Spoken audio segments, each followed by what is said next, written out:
Alright, I'll show you a quick video of the DMP box, which says defining moments on it, right there. I did happen to get my box size. I had to buy these separate of the shoes, but it has the correct label, which is nice. Original, actually that's not the original price. I'm pretty sure it was $250, but I could be wrong. And then of course the actual shoe boxes are in the front, so it's a slide out. So watch what I'm doing here. So I'm turning it upside down.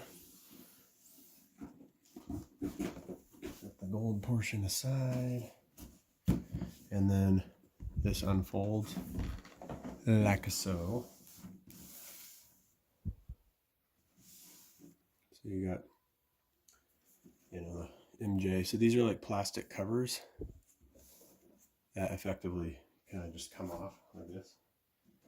One of mine is cracked because it is plastic. It's kind of thin, stiff, not real flexible. It's got the 96 on it. So you know what side it is. Now here are my DMPs, and they actually have yellowed a little bit. Man, these were really icy when I got them, but I have worn them.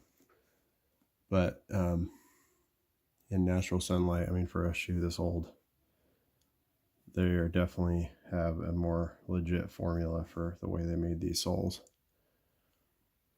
These were crazy icy when I got them. I remember just being shocked. Like they look like they were melted ice. Got the real deal patent. Got the white tops. You can see that it's leather. Although sometimes that is Durabuck, but not in the case of patent leather. And then the gold plate's always this sick touch.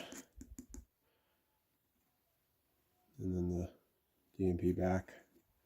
But yeah, the outer edges where it matters most are still staying really white. And I've never iced these or anything. They just got them as is. So that's those. And then I don't have the 6s, but I do have DMPs. So unfortunately that one's cracked.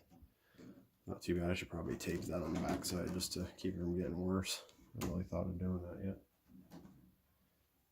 But got the 14s in there. So these actually have kind of an anthracite color to the midsoles. This is actually gray. You can kind of see the contrast there. Actually it picks up pretty well. And then these are just buttery soft. Like, let me pull the inside out. Get the nice original metal style tips, gold plated. And then the shield, which I don't, might have a cover on it. Yeah, it has a cover. I can feel it. I can take it off. But then what's cool is they put the red injection ports just like the last shots have, even though they probably could have been gold. And then the gold plated arch plate. Shot of the whole thing. 98 instead of 23. Kind of unique. I think they both have that. Yeah. So that's pretty unusual about them. And then you got the red. It says, "Until we out, they can't win."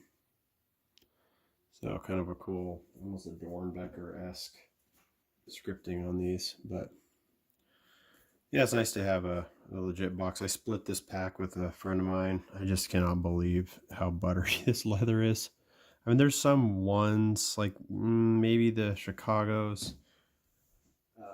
I have these sitting out, and they're similar. They're really plush. It's just thinner. You can just feel it's not as thick. Like, they're really nice leather, and they didn't cheap out with, like, that's a leather collar instead of Durabuck. Normally that's always a tan Durabuck, like it is on the 2017 Royals, but it's really nice leather. But I still would put this above it. Like, it's just a little bit cleaner. It's just a little bit nicer, thicker. It's just more padded. I don't know. They're incredible. They're basically original quality. So it's a cool way to make the set work. Have a use for the other half of the box when I don't have the 6s, which probably would be crumbled now anyway, as old as they are. So that's that.